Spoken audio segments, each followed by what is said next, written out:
Hey everybody, welcome once again to the Wrestling Inc. podcast. I'm Glenn Rubenstein, joined as always by Raj Giri and Chris Callicutt. Today our guests, Court Bauer, joining us for the first half to talk about the WWE, his time there, and other stuff in the world of professional wrestling. And we got Jesse Collins for the second half. We're going to talk about SmackDown Live for July 25th, 2017. Raj, how's it going, man? Doing good. How about yourself? Doing well, Chris. Good to see you. Absolutely. Good to be here, guys. Cool. And so with that said, Raj, I turn it over to you, and let's start with talking to Court Bauer. Hey, Court, man. How you been? Great. Very good. Been a busy summer for us, but having a lot of fun. And what a great summer it's been for wrestling fans, from Great Balls of Fire, which was a really fun show. And, of course, the return of the Punjabi prison match, which I was there for the first one, the inception of that hideous monstrosity, and then the G1, and just a lot of good things going on in wrestling this summer. We're really lucky with everything cooking. I mean, there's too much good. It's hard to keep up. Yeah. I mean, if especially non-WWE stuff, it's on fire right now. New Japan is probably more popular than it ever has been in the U.S. I mean, I'm probably definitely more popular than it ever has been. Yeah. So, and now you've got your show coming up. You're back in the promoting wrestling business. How's that going? Just one time, one night, one shot. One shot. There you go. Yeah, I don't know if I have it in me for more than one show, because promoting is not easy. I mean, I'll tell you this though. I've been very fortunate to work with. I have a great team I'm working with behind the scenes, and Alex Greenfield, MSL. Jamie Iovine, Robert Karpelis, George Carroll, who works for New Japan as well. We just announced yesterday he'll be involved. And it's great because we're all friends. And the talent, they're fantastic. Shane Strickland, Ricochet, and a lot of guys I can't mention quite yet. It's just been a real thrill to work with them. They got the do-it-yourself thing. They are such professionals, and they're so media savvy. I'm spoiled. They're making my job easy. Back in the day, the culture when I originally promoted 2002 to 2004, it was so different. And I'd say, frankly, it was kind of toxic. And the guys today, they've changed the business, and they put it in such a positive direction behind the scenes, in the locker room culture, but also reviving the business at a lot of different levels. And so it's a thrill just to celebrate the talent out there and showcase them, which is what we're all about on October 5th. I'm really excited for it. Nice. Well, very cool. Want to talk more about the MLW One Shot here in a little bit. I also wanted to ask you just about this week in WWE. You had a kind of a universally panned pay-per-view on Sunday. Yeah. Kind of a nothing Monday Night Raw on Monday, and then they come back and pretty much everyone loved SmackDown last night. What do you know about the creative team right now? There's been a lot of blame put on Road Dogg. People are saying Ryan Ward is now just on Raw, whereas Road Dogg is saying that he still works with Ryan Ward. Have you heard anything about that? No, but the other thing is you can't just solely put the criticism or the praise on one individual, because it's a creative process. There's a creative team there.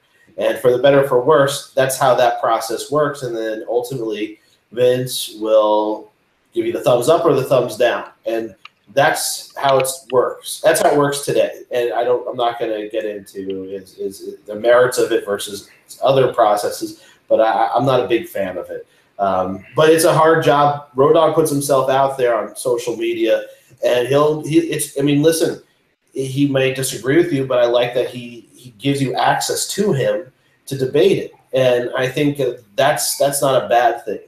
And then when you do the volume of WWE product that they do, I mean, think of how many hours they just put out this week when you include Main Event, NXT, all the product they're putting out there. It's hard to bat 1,000, let alone bat 250 on that. I mean, it's a lot of product. And when you book a match like the Punjabi prison, you're probably kind of boxing yourself into a corner or into a bamboo corner maybe, because that's a tough nut to crack. It really is. Having done that one, that is not an easy gimmick. I don't know who suggested it, but oh boy.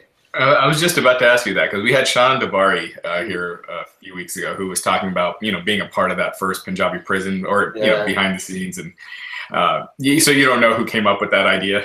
The original idea, or Yeah. no? Yes, I do, and I can get into that whole story if you want. Sure. But I don't know who pitched bringing it back. That's what I was referring to.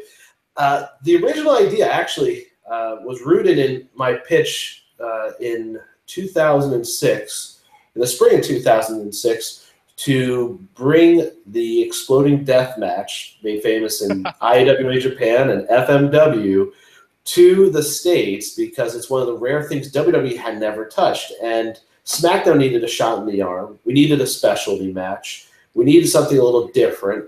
And we have some good brawlers. And I thought, well, we can build to something with this. And we're just talking out loud. And he turned down War Games. He always does, always will. And I said, well, what about this? And I had a whole presentation. It wasn't just off the cuff. I showed him footage. I had a whole packet, a whole real pitch put together for this. And Vince thought about it. And he said, let's do it. And there we started on our path to the Exploding Death Match coming into WWE and the WWE Universe for what was tracking to be the summer of 2006. We then turned to Kevin Dunn, who handles that those logistics on the TV operations end. They're actually responsible, or were responsible during my time, for handling the cages, the rings, all that stuff. They had a warehouse full of this stuff. And so if you needed a certain type, say if you wanted to do a Lion's Den match or something random like that, he would be able to get that all taken care of for you. So we put it in his hands, and Kevin he gets criticized a lot, and I'm not going to get into the merits of, some of the criticism is accurate, some of it isn't, but he has a lot on his plate as overseeing the head of or overseeing TV operations. It's not an easy job, and yet somehow, for some reason, we thought we'd be set on this, and we kept following up, and we were getting these vague answers. And ultimately, we didn't see anything. We weren't seeing mock-ups or anything. We weren't getting any status updates. It was all quiet on that front. And again, Kevin really does a great job. If you look at the production and the editing, the video packages, all the logos and signage you see for events, they do an amazing job. They really do. And he's got a great department. He really does. But this is one of those times where something didn't go right. And we're getting closer and closer to revealing that this is going to be something we're going to do, and we want to shoot the actual ring and show some explosives and put it in an empty arena or something, just to show some B-roll of it when we reveal it. And we haven't publicly announced it, but we're just about at the cusp.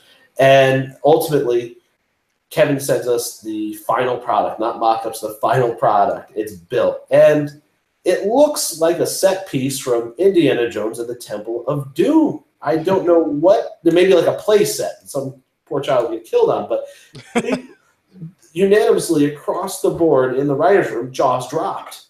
And we're all looking at this thing and doing double takes. I remember Dusty Rhodes taking his granny glasses and pulling them from the edge of his nose close up top right to his eyes to make sure he was seeing what he thought he was seeing. And he was like, babe, it looks like Lincoln Logs. And I thought to myself, unless the bamboo explodes, which would be a public hazard, this is mutated into something rather perverse, and it is not what we had pitched Vince. And usually when you have Vince, when you pitch Vince on something, and he gives you the green light, that's locked, sealed, and delivered going to happen. For whatever reason, and I never got a real answer, either there was Kevin just wanted to do something different, or I don't know, something was somehow lost in translation. We ended up doing this bizarre concept, which the creative team had no idea was going to happen. And now it was a totally different thing. It wasn't going to explode.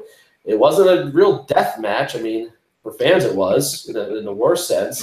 And I'll tell you this, I remember the talent really didn't have a chance to really get to check it out and go through the match. And of course we had a few detours because of wellness issues that popped up that summer, which were like false positives or something. And so the night before that Great American Bash 2006, the talent finally got to go over their match and try to figure out how to navigate this cumbersome thing. And I remember seeing Michael Hayes come back to the hotel Saturday night. It was Michael Hayes was the agent. and you had Big Show and Taker. And I swear to God, I saw those three walk through the lobby looking. I'd seen people leave funerals more upbeat than they looked. I mean, the look on their faces was not. They knew this was trouble, and thus the Punjabi prison was born.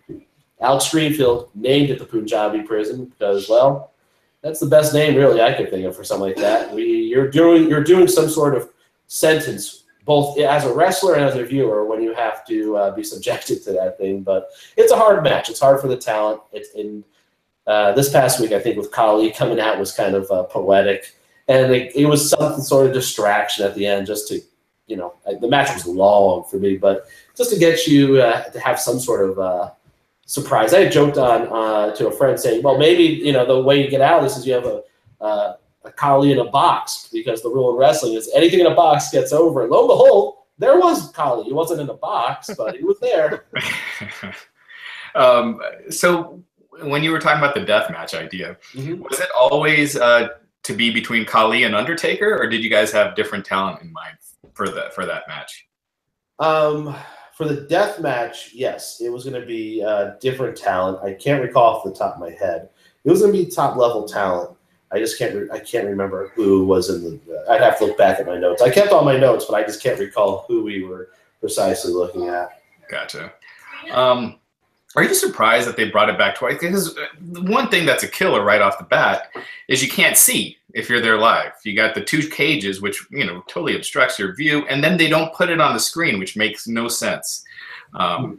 Which I don't know if that's a production thing. They think it's distracting for the people that watching on pay-per-view and on the network. But it just seems like a bonehead idea to not allow the people that are there live to see what's going on. I mean, I felt like that's part of what really killed it this past Sunday.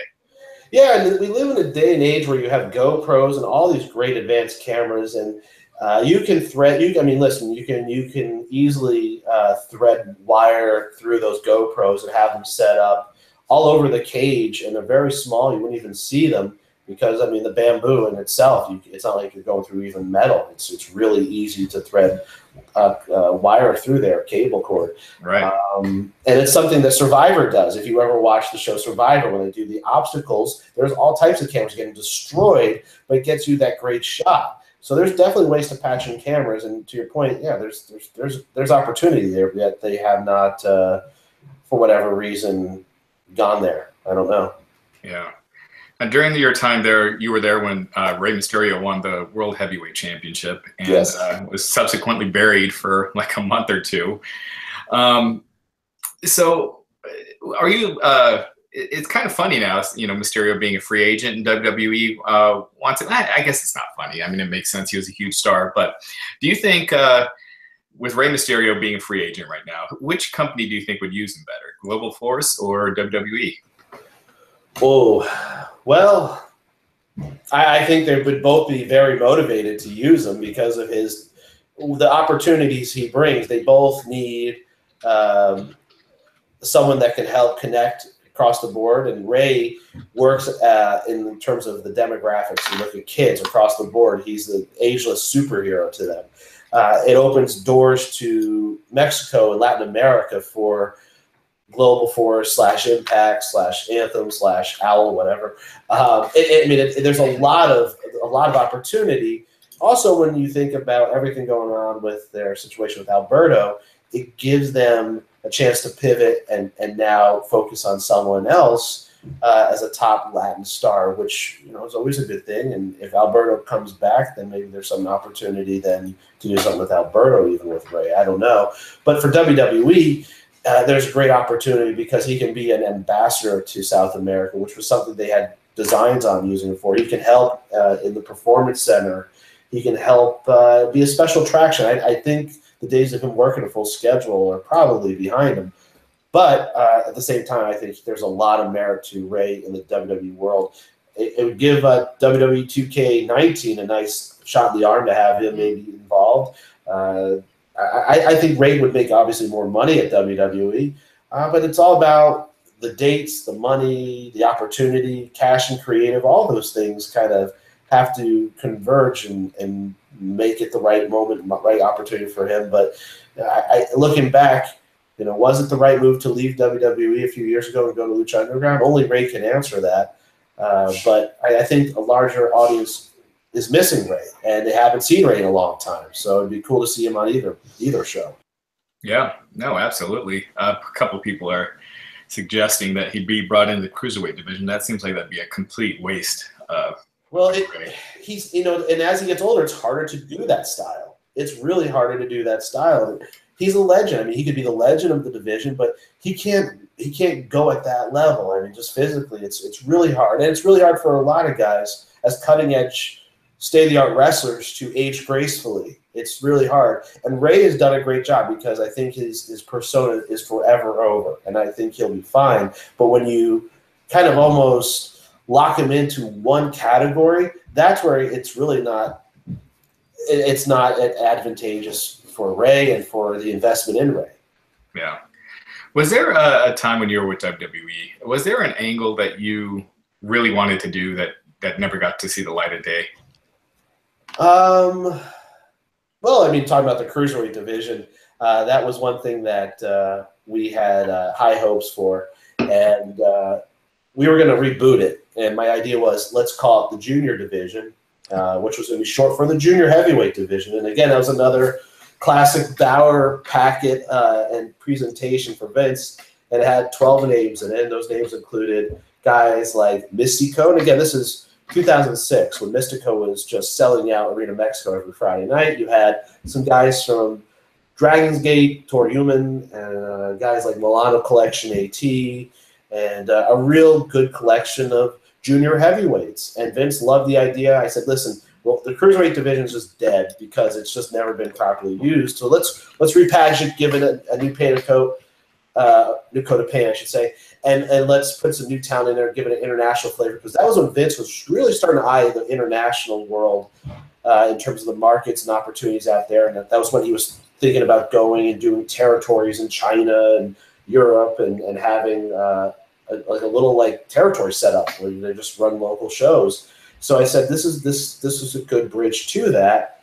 And then he signed off on that. And inexplicably, Talent Relations, run by John Laurinaitis at the time, signed Midgets and Super Porky. I loved having Super Porky, always a huge fan, but that was not the idea. And so sometimes in WWE, people blame the writing team, even Vince, and it's not always the case. You can say maybe it's passive aggressiveness, maybe it's dysfunction, maybe it's just someone just doesn't interpret what you're asking them to do properly, communication failure. That's a big operation. Now it's really big, and unfortunately it didn't work out. But in the end, I think that term of an idea ultimately may have turned out okay if we'd gone down that road, but I think it didn't touch what they did last summer, which was the Cruiserweight Classic. I loved the Cruiserweight Classic. It exceeded anything I could have conjured up back, many years ago. And I think it was a lot of fun, and I'm looking forward to seeing what they do with the Mae Young tournament later this summer. Hey, Court, Chris here. How was the turnover rate when you were a writer? When we hear, they have 20-something writers, and some leave all the time, this, that, and the other. How was the turnover rate when you were there, and do you think it's still a similar rate now? It's always going to be a turnover. There's always going to be a turnover there because it's a tough job, and a lot of writers, if they're recruited from LA, they're not used to that travel, and the culture's so different, and the language of wrestling, and it's something not easy to absorb, especially if you're not necessarily a diehard fan. And it's just there's a political dynamic at play. Sometimes you don't do good work. Sometimes you get burned out quickly. There's so many variables, or you piss off the wrong guy, or whatever. Or from the WWE's end, it's just they don't feel you're a good fit, or they'll bring in maybe a high-end writer, and they're like, well, we don't want to pay this guy anymore. Let's cut the deal. and I mean, there's so many reasons for guys coming and going. I've seen them bring in incredibly talented writers that that ran shows. They were showrunners for major shows on Fox TV and major cable shows, and they're really successful, talented people, and it just didn't work. And I've seen them bring in guys that were like Dave Kapoor, who was Ranjit Singh, he actually was I think he worked for CNET as a blogger or something like that, a reviewer. And that was his job prior to becoming a WWE writer. And I was thinking at the time, this guy's never going to last. He didn't have a lot of product knowledge. He just didn't seem like he was culturally was going to be a good fit for him because he didn't have that aggressive energy that a lot of the people that had success in WWE have. Yet he outlasted me and is still there. Wow. 11 years later, I think. So What the hell do I know? I mean, so you just never know what's going to click. You never know if it's going to be a good fit for you. Every case is a different story. It really is. So there's no real hard rules for how to succeed as a creative team member. You just never know. Wow, I used to work at CNET, so maybe there's even hope for me. Hey, go to careers.wwe.com right now. Sign up. So, I'm the TV producer, and I'm a bit of a TV nerd. I mean, any names that people might recognize as far as showrunners? I'm assuming like Vince Gilligan didn't have a stint in the WWE at some point. Oh, no. There was, I can't think of his name right now, but there was a guy that was really close with, not Chris Nolan, but one of the writers for the old Dark Knight trilogy. And he's done a few other shows. Yeah. I can't think of his name off the top of my head, but this guy worked a lot with him. He did Blade. He did a bunch of those movies. He was really successul. David Goyer? Yeah, it was David Goyer's like lieutenant in terms of all his writing rooms. This guy, Dave. I can't remember his name. It was David something, but he was a really talented guy. Really kind of leaned towards the dark stuff, and was a real cool guy to hang with. But it just wasn't, for him, I think it might have been just living in Stamford was like, okay, I just couldn't do it. And that's part of it too. It's like, living in Connecticut. I love Connecticut, but it's not for everyone. And that's a part of it too. There was guys like Larry Mullen, who was he's a sweetheart of a guy, still one of my friends to this day. He was an exec producer on Knight Rider, Chips, Beverly Hills Cop, not Beverly Hills Cop, Beverly Hills 90210, and a bunch of other shows. And he was an awesome dude, and this was kind of like a bucket list item for him. So it's like, it was a very eclectic group of people. We had one guy that was a weatherman in the Carolinas, and inexplicably, he was now a writer for WWE. Wow. Oh, Freddie Prinze Jr. was there? Freddie Prinze was there, who's a diehard fan and is on Star Wars Rebels, one of my son's favorite shows. Right. And who was that stand-up comic that was there for like a few weeks, and he passed away since then? Patrice O'Neal, an awesome, very talented guy, was a huge wrestling fan, and sometimes it's chemistry with Stephanie, and I had bad chemistry with Stephanie, great chemistry with Vince, and it's like that can make it very weird. And for Patrice, that for him it was too much, I guess. The alumni meetings we have every Sunday in the basement at the church down in Stamford, Connecticut, are great meetings for all of us writers. It's we have a kind of like a group therapy session. Everyone's welcome to join in if they want. Getting a question in the chat from Mike Rovelida, asking about when you worked with WWE on SmackDown. It had such an amazing roster back then with Mysterio, Batista, Booker T, Undertaker, Edge. He mentioned JBL, but what was it like working with that kind of talent? They were very. It was a different culture. It was different when you look at Eddie and JBL and Chris Benoit and some of the guys we had. It was old school, and Undertaker too. And they really, compared to the WWE locker room, I thought it was a little bit more old school. It was there was definitely a pecking order. And it wasn't like a political thing, but it was just very old school. And there was Wrestler's Court on the SmackDown side. I don't think it was on the Raw side, really. And that was an interesting thing. But they had a lot of pride in kind of competing as a team against Raw, and had a lot of pride in what they did. And I remember when Batista came over, at first he saw this, interpreted it as they traded John Cena to Raw, and he went to SmackDown after having an amazing run, a really huge run, and did huge ratings, did a great buy rate at WrestleMania 21. with Triple H. They moved him over shortly thereafter to around June of 2005 to SmackDown. He saw it as a demotion. And at first he was really upset, but by the end of his run at SmackDown, man, he really did bleed the SmackDown blue. He really was part of that team. And there was a sense of pride. And the guys like MVP who came up through SmackDown learned a lot from Undertaker and guys like Chris Benoit. So it was a very close locker room. And we were really in a position of kind of like as the B show at the time, really. No one would say that publicly, but it was understood.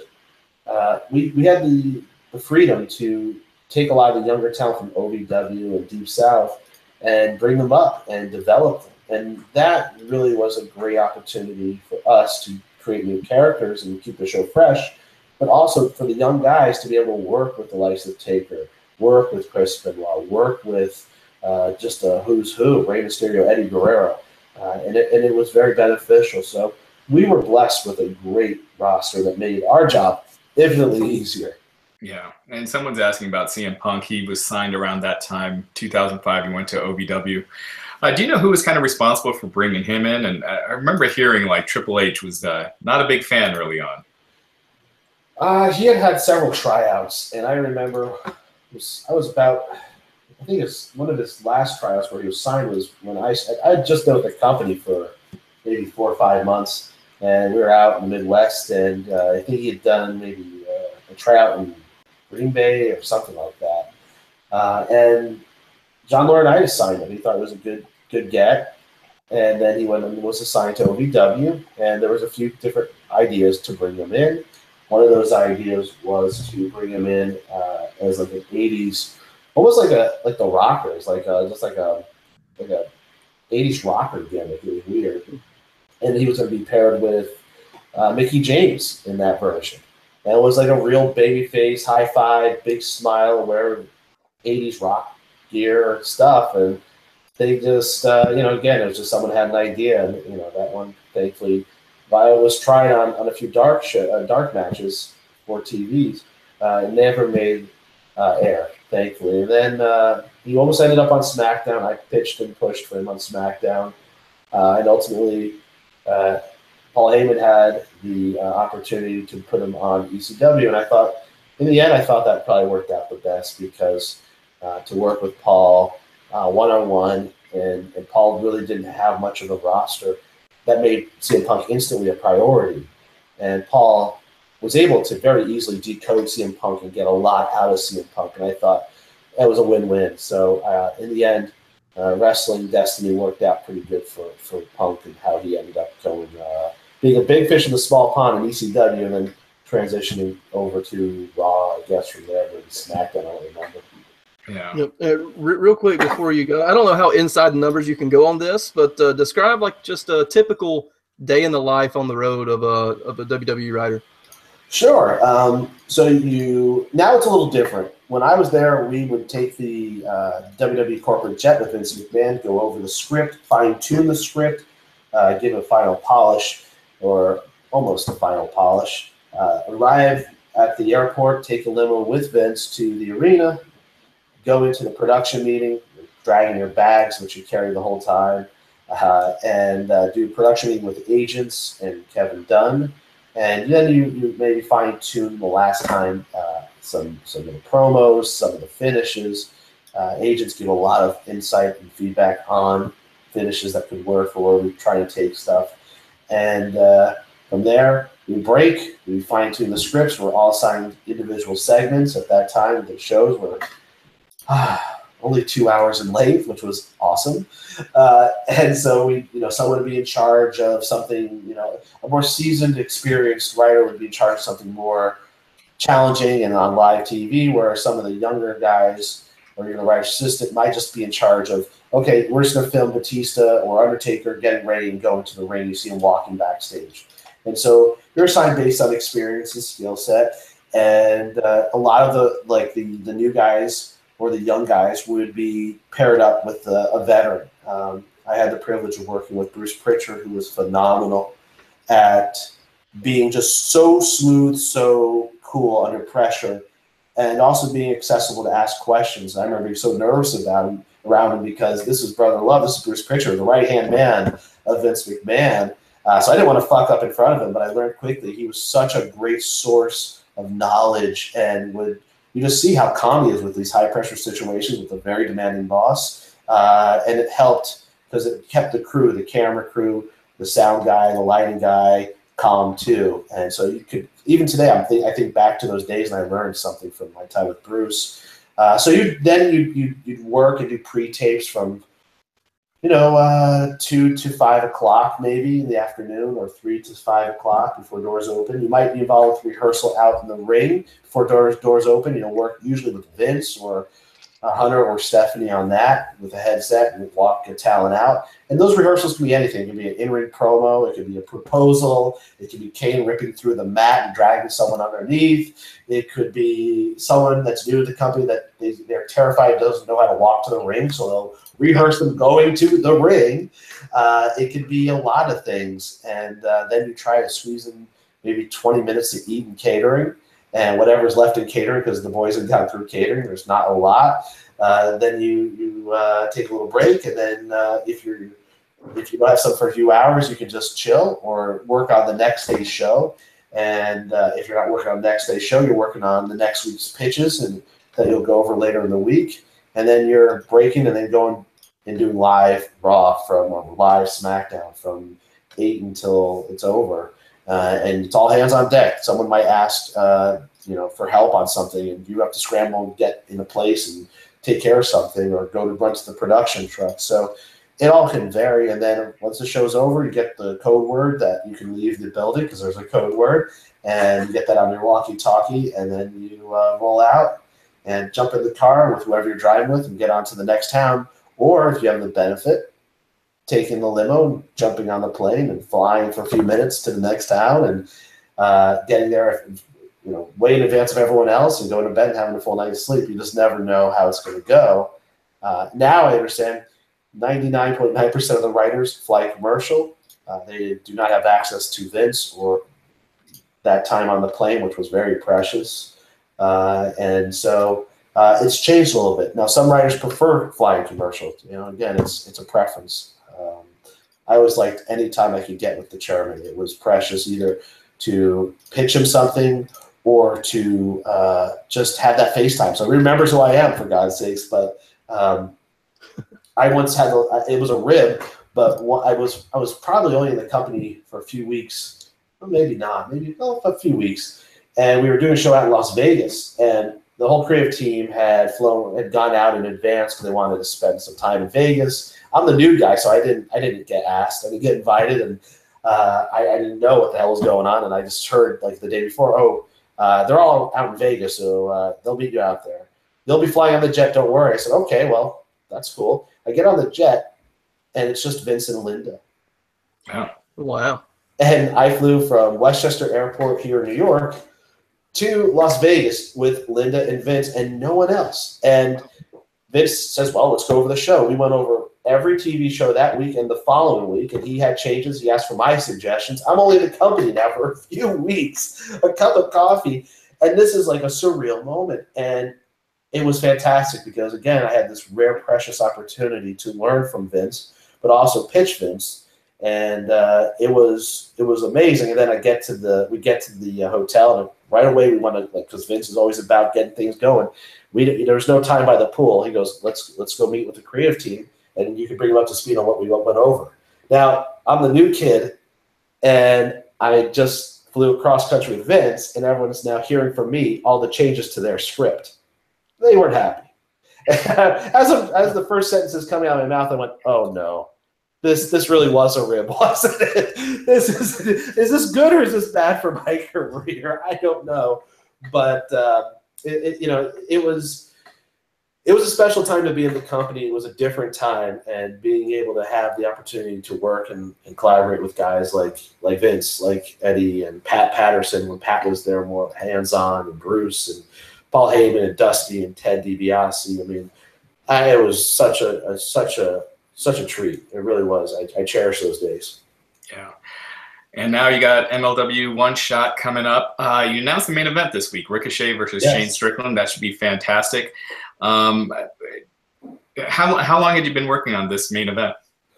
Well, One Shot is something that we've been thinking about for a while, and after WrestleMania out in Orlando, we're like, man, maybe we should just do it once and get it out of our system and have some fun and just do it with a fun team of guys that we've collaborated with, maybe not on a wrestling show or maybe in the past, but not together in doing something like this. And very quickly it came together. And Ricochet, who to me is one of, if not the best out there, and is a top-level free agent, kind of like in a lot of ways today's LeBron or throwback-style Jordan in terms of just being a great competitor, just entering his peak, his prime. And it's just a great athlete that just breaks gravity when he goes out there and wrestles, whether it's for New Japan or on a tour in Mexico, Peru, or Europe. He's all over the place. He's so busy. He told me he's working more internationally now than he is in the States. Just there's such demand in such weird, random pockets like Peru. It's just crazy when you think about how people are finding out about Ricochet all over the place. And Shane Strickland, who's phenomenal, and he's done just amazing stuff. This has been a great breakout year for Strickland. And he's done great things in Defy out in Seattle, which is a phenomenal company that Matt Farber's involved with. And he's worked with CZW, and you can just see, he's so good. And he was actually on one of our podcasts, the VIP Lounge with MVP, and I was listening to the show. I was like, dude, this guy sounds like he's been WWE for a few years. He's so polished as doing media. I couldn't believe it. And I just been watching all of his stuff, and just to see Shane Strickland and not be limited by the kill shot gimmick, but be his true self with his swerve persona is so cool. And I thought, man, this is a great match. I think these guys are just going to crush it. And when you book great talent, it makes my job easier. So I'm sorry, but I'm going to always go for the easier path. And those guys were just awesome, so why not? And I just really wanted to showcase this generation and these two guys. One have that breakout year coming up, and the one that's kind of like always raising the bar. To showcase those two in a match, it's a lot of fun. And we actually started filming our mini doc series last week, MLW 360, where we're going to chronicle their journey going into their main event, kind of with the tone of the 24/7 stuff that HBO's done over the years for boxing. And we're experimenting. We're seeing how this is going to work, but it's a lot of fun. And their journeys, their true journeys, are a real cool story. It's not like this scripted crazy stuff where it's going to be some nonsense. You're going to get to know these guys on a very real level, and I think it'll translate into some fun, quick little digital shorts on our YouTube channel. Awesome. Well, definitely looking forward to that. I think it'd be a fantastic event. It's Thursday, October 5th. Yes. MLW One Shot, Ricochet versus Shane Strickland in the main event. Tickets are available now at mlw.eventbrite.com. It's at the Guilt nightclub in Orlando. Mm-hmm. Thanks so much, Court. And also tell us what's coming up on MLW Radio. Sure. No, thank you guys so much. It's always great to jump on with you guys. It's great to see you when we come by WrestleMania weekend. We always get together and stuff. But yeah, we have a lot going on at MLWradio.com right now. A new MLW Radio's out with MSL and Rich Bocchini, the former Rich Brennan from NXT. They do our flagship show. JJ Dillon now has a show out on MLW every week called The JJ Dillon Show. Very creative title, but it's a fun show.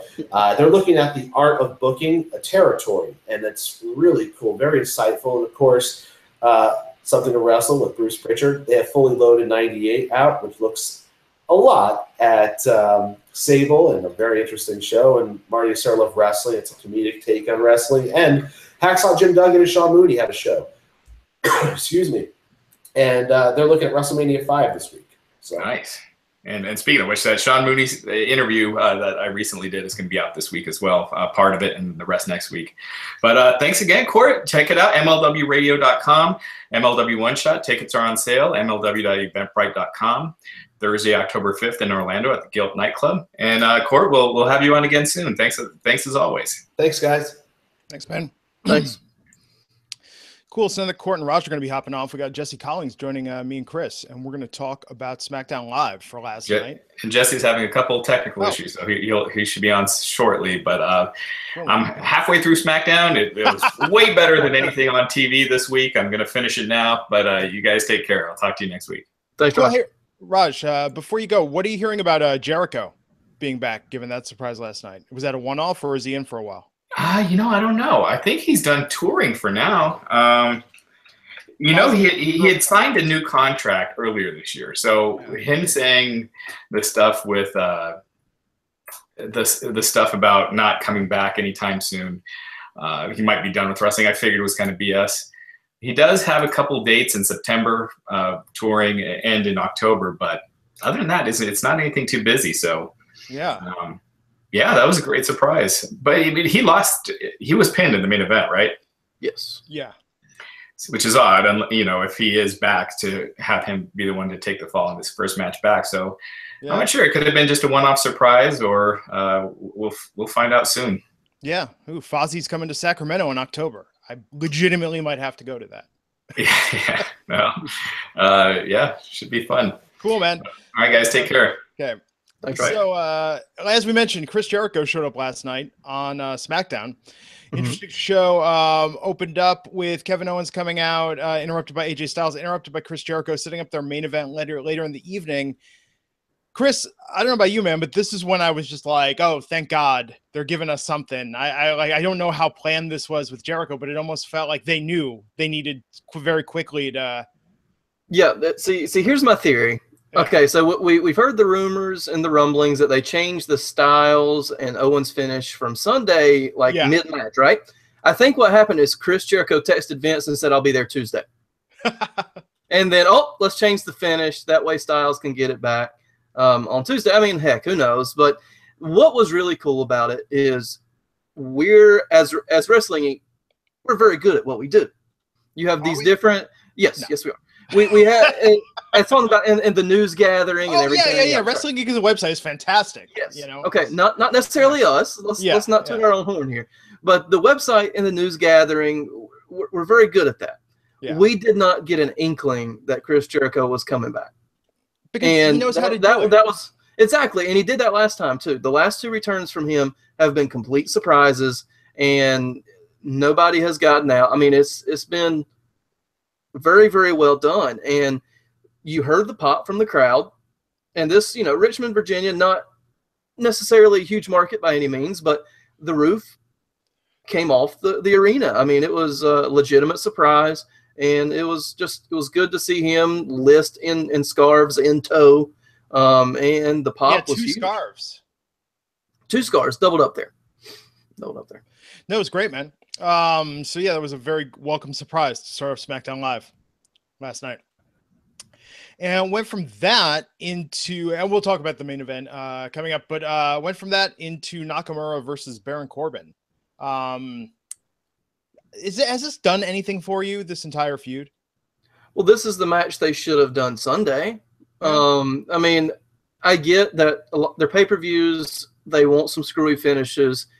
It's designed to get some people over, and I guess they wanted to get the viciousness of Corbin over on Sunday with the low blow and taking him out. But this is the match they should have had Sunday, in my opinion. It was much better than their match on Sunday, and Corbin showed very well here. Nakamura looked more like him in his NXT self in this match. To me, it's like they took the leash and loosened it just a little bit to get us back interested on his persona, his facial expressions, and honestly his moveset, because he was much more violent in his knees and strikes and everything in this match. I mean, this is the guy that I thought I would have seen from day one on the main roster. Yeah, I would really like for this feud to be done and them to move on to something else. I see everyone getting excited about the announcement last night that next week we're going to have Cena versus Nakamura on SmackDown. I fully expect Baron Corbin to interfere with this before Nakamura even makes it to the ring. Oh, really? That early? Oh, because they've done it already. That's been their play. Corbin is a ramp attacker, not a mid-match attacker. Right, but they're not going to even let us, even whet our appetite just a little bit? No, that we're not going to get to see this match at all. I don't know. As much as I would like to hear Cena loudly call this match on the fly, I'm thinking, you know, maybe not next week. So don't get your hopes up, folks. Let's see what happens. So Charlotte and Becky Lynch versus Lana and Tamina. What in the hell was going on during commentary with this? Why didn't the commentators come right out and say it with what they're insinuating about Lana and Tamina the entire time? I think it was weirder the way that they kept alluding to it last night. Oh, they were tiptoeing through the tulips for sure with this whole issue. But man, it's not necessarily risque because they're not portraying it as such yet. Look what they did with Mickey James a decade ago. You know? Right. But I mean, can they really go that far with the storyline as far as going to the more decorated, I guess you could call? Is that a good good adjective to describe this storyline and their relationship, I guess you could say? What was Meltzer's quote? There's something very Orange is the New Black about this. That's actually probably pretty accurate. But honestly, I think this is built to turn Lana babyface as a sympathetic babyface who's the blonde and the good-looking girl. And is she going to wrestle her way into people's hearts? No. And her ring gear has gotten more conservative every time she's gone out. Have you noticed that? Well, because that first pay-per-view, good Lord, boys became men during that pay-per-view. And, you know, Boys to Men would backtrack her, you know, entrance if they need to. Absolutely. But no, this was a little better showing from Lana. You know, she was getting the whole "you can't wrestle" chant, but yeah, we haven't heard that in a while. No, but isn't that kind of the point that Tamina does all the wrestling, and we know that she's not that good because they've played it in the story, you know, that she doesn't deserve to be in the same ring as me, this, that, and the other. I'm like, isn't that kind of the point of the gimmick, though?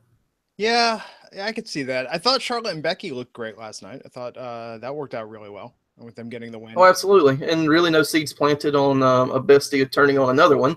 So I guess they're going a little more long-term with that. That has to be a few down the road, right? They got to do something, especially I think they're going to do something at SummerSlam, maybe with two of the UFC women, with Charlotte and Becky. I think it makes a lot of sense. I mean, this is just pure conjecture, but it would seem weird they would leave Charlotte out of SummerSlam. And then with Becky, I think that they know they have a built-in fan favorite. I mean, why not have a tag match if that thing with Becky and Chris Cyborg actually ends up coming to fruition? Because and it'll be funny too, because it'll be higher on the card, I think, than Natalya versus Naomi, even if Carmella cashes in. Right. No, and they teased the crap out of that too, and so did Carmella, but I'm sure we'll get to that little promo segment in just a moment. But yeah, I thought that match was good last night. But then, okay, so yeah, Tamina and Lana, their little tiff after. Jinder comes out, demands an opponent for SummerSlam, and John Cena comes out, and you know they got the face-off, setting up that match for Cena to challenge Jinder. What did you think of that last night? What did you think about the little more referential Cena, even referencing the Super Cena? Oh, I love self-aware Cena. That was fantastic. Now they did try to swerve us for like a whole 30 seconds. Oh, I'm not here to challenge you.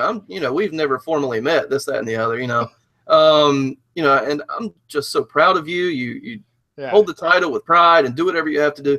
They were trolling us for a good 30 seconds. So I'm like, just get to the point, guys. Like we see where it's going. The music hit that we thought would hit. So that's it was the best I think that Mahal has looked behind the mic, because he did have a little better dancing partner, so to speak. So I thought Mahal looked a little more comfortable and stepped his game up on the mic a little bit with Cena. So that was nice to see. Yeah. And it was good to see that the Singh brothers played off the injuries, and it was actually a one-on-one interaction with Cena. To me, that showed that there's a little more clout there, a little more confidence there. So I like that aspect of it. Totally. Random match of the night: Ty Dillinger and Sami Zayn versus Aiden English and Mike Kanellis. With Mike Kanellis eating the pin again, with Sami Zayn winning. That was actually really good. English ate the pin, but Sami won again. That was what was noteworthy about this. That's true. But okay, two things to take away from this for me. Out of a random tag match, English still pretty good. Yeah, sure. Ty, still very over. Absolutely. But A, are they going to do anything with Kanellis? Like, is that going to be a thing, or is it just going to be these four kind of trading wins at the bottom of the card with each other for the next 2 months? And here's the thing. I don't know if you listen to Monday night, because Chris, I know when you're not on, you're just passionately listening to everything that happens on this podcast. Absolutely. Especially what Matt Morgan has to say. He personally changed the rating of this podcast, if I remember correctly. Good Lord. That was explicit plus on Monday night. That was crazy. And I love Raj's reaction. Fans of the podcast, if you watch this on YouTube, just watch Raj's face every time Matt just lets go with a string of profanity. That's for the real insiders. But I think we nailed what this gimmick needs to be, which is that this is power of love thing, but then Maria gets really, worked up and turned on seeing Mike be super violent and vicious. I think, and we had a glimpse of that with the vase over Sammy's head 3 weeks ago. Right. We had a glimpse of that, and they've walked it back since then. And I think for me, I turned a corner thinking about it that way, and their theme song, because I don't know if you've listened to their entire theme song, which I now have multiple times. And it is a very specific parody of late 80s, early 90s, the tail end of hair metal power ballads that we were seeing, even with the lyrics and everything. And I think this could actually kind of work if they just tweaked it a little bit and gave them the motivation. If they took it away from the love part, that was the facade, but really it was about, what was Raj saying, like Mickey and Mallory, the violent spree, thrill kill attitude, I think would absolutely pull this out of a nosedive. Sure. I mean, there's still a chance to salvage it. I don't see why it's completely dead, because I think both Mike and Maria have sustained that they have the acting chops. They've both been in the ring before. Mike, not my favorite worker in the world, but he's sufficient. And then Maria can do a little bit in the ring, maybe not a ton anymore. Was never fantastic to really begin with, but she could mix it up if need be. So, I mean, the gimmick itself in theory works. It's just, like you said, has to take a slightly different direction. But I thought this match, to have not much story involved in it at all, except the two feuds, was actually really good. That ending sequence was kind of fun. Absolutely. With the toss from Dillinger to the corner, and then Sammy following him up with the haluva kick. And that was a good little match. Do you think Vince even cared who won this match, or this was just no. You guys just do whatever you want with this, and that's why Sammy? No, that's the reason I said, hey, welcome to your 922 filler tag match. Yeah, it's good. Hey, Sammy's on a roll, man. Could we use them as a tag team? Could we? Randomly? Yeah. That's really random. They were fun together, though. That was good. Sammy and Ty, I think, it would literally be the Mark's favorite, or the Smark's favorite. Right. I don't think anyone would complain about that.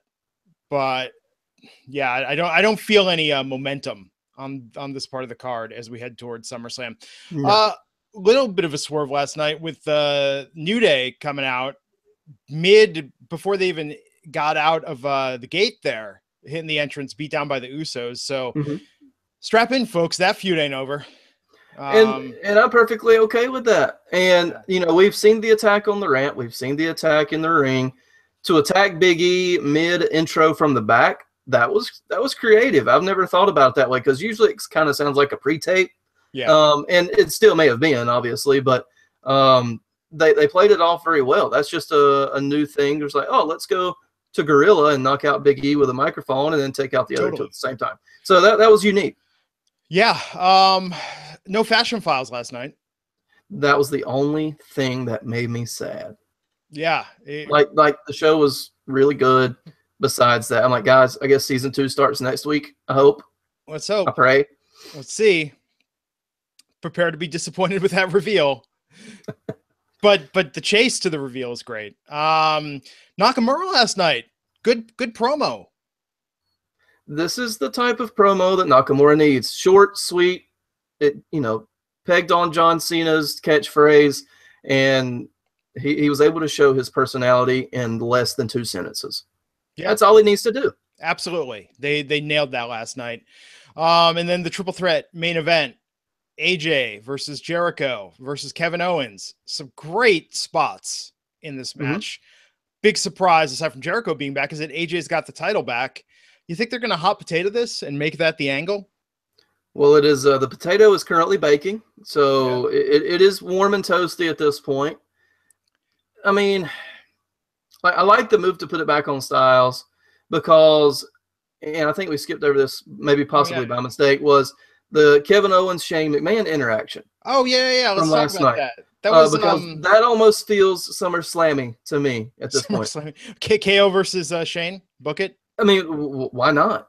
Yeah. I mean, AJ and Shane was good, and Shane McMahon babyface, helicopter crash survivor, all this, that, and the other. He's now sort of back in the limelight for a moment. So if it's a big pay-per-view, you can normally get on it if he's active. So I don't see why a little mid-show match for 10 minutes.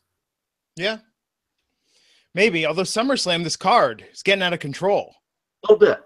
But, we have 6 hours to kill. It's okay. They just need to make it a 2-day event at this point. Why not? It's summer. It's at the end of summer. It'd be great. That's true. You could. Now, the old Saturday night main event plus that's a whole Sunday thing, too. That would be something. If they could rent out a stadium for 2 days and sell it out both days. I mean, that would be something. Well, last year they did the concert that was a tie-in. So, I mean, why not go Friday, Saturday, Sunday? They do it on WrestleMania weekend because of Hall of Fame. Mm-hmm. So why not add in that extra night, especially when it looks like there's just a lot going on. There's a lot going on. I think the stuff I've seen online, people are already tallying up the matches, and I think we're already, at 8. Expecting matches. WrestleMania was how many? 13, something like that. I mean, it's going to easily be in the double digits once everything gets booked. But the show is shaping up to be good. I think SmackDown is going to get the short end of the stick again, as we've talked about before. So I mean, it's going to be a very Raw heavy show, but I don't see why the SmackDown matches that are going to be made, your Styles matches, even if they put Nakamura or Corbin on there, I hope they stray from that somehow before SummerSlam. But if they do that again, that probably will be there. Your Styles and somebody. And then you got your heavyweight championship match, probably the tag match. So they might get 4, 5 matches max, and then you'll have a women's match too. So yeah, I think your SmackDown card is already kind of set at this point. Yeah, maybe who knows? Maybe they'll do something inter-brand. We'll see what happens. Show ended last night with Owens trying to set up a rematch with Styles for next week. And last night, if you paid attention to the Twitter and the internet, Daniel Bryan, it was supposed to be on Tout, but he debuted the first episode of Smacking Talk on his Twitter last night, 2.5 minutes long, with the big reveal that Chad Gable is Daniel Bryan's son. Yeah, best of luck to them. I think Brie Bella said that she would be happy to be a good stepmom to Gable. Birdie has a big brother now. So congrats to the family. That was very heartfelt. But in all seriousness, this is all right. So we had the sit-down interview with Renee and Chad last week, right? This is what I think we should have seen. They should have made a playful story with this because Gable was personable. He was funny during this. Yeah, this is I know, but it could have been a lot more entertaining. I mean, he could have played the imminent shock that his partner now has a Hall of Fame father, but could have showed a little more personality in it too, because it was just way too serious and somber for me last week. Yeah. Daniel Bryan gives 0 Fs, and it is fantastic. 0. And I bet you he had to say, Renee, Chad, I'll take the heat for this. You tell him that I made you do this. Yep. And Renee, exactly. And Renee back on Raw, so no more talking smack. So she's pulling double duty. So that's good to see because she brings out the best in a lot of people that she interviews. She's just so good at her job. She asks the right questions, drags an answer out of somebody that might not be comfortable. So glad to see her utilized on Raw and SmackDown. Yeah, it's crazy, man. Crazy. So last night SmackDown slight return to form over Sunday compared to Sunday night. God, last night was did you accept this as an apology for Battleground? I thought last night SmackDown was really, really good. It was the best SmackDown has been in a while, and we'll see where they go from here. I mean, I think, look, separating Orton and Jinder super smart. And I'd like to see more of that. I mean, I want to see more of the reset button. Jericho was a much needed shot in the arm to KO and AJ. They just got to change this up. I mean, it's tough as a fan when you feel like you're just watching the same thing week in and week out, especially with a month to the next pay-per-view. And one where SmackDown's probably not going to be serviced as well as it could be. Right. So they got to keep us interested.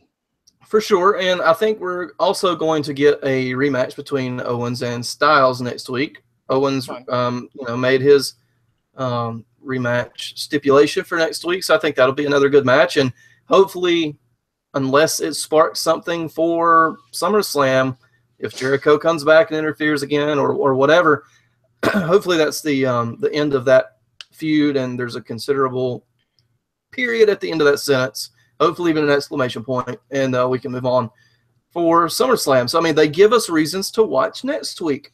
What a novel concept. And like you said, are we going to get Nakamura and Cena? Maybe not. It's really weird to do that on SmackDown with 1 week build. Right. But what do we all complain about? Yes, I know it's a huge dream match on the quote unquote free TV. Last time I checked my cable bill, not free. So they almost look at, I think, their weekly shows and pay-per-views one and the same because there's only $10 a month now, right? So I don't think they see that much difference in it. And for those that did not like this pairing on quote-unquote free TV, we always complain about not having stakes in a match or having big matches on television. That's the run-of-the-mill type stuff. This is different. It's a big fight feel, and the winner goes on to face for the heavyweight championship at SummerSlam. So this is all of a nice little bow wrapped up for us that we kind of have been looking for, and people still are dissing it. And that one I don't get, and I'll get off my soapbox now. No, we're wrestling fans, man. We like to complain. But no, I think it'll be good to see next week what happens. All in all, good return to form for SmackDown Live. And with that being said, man, we're at about an hour. We should probably wrap things up.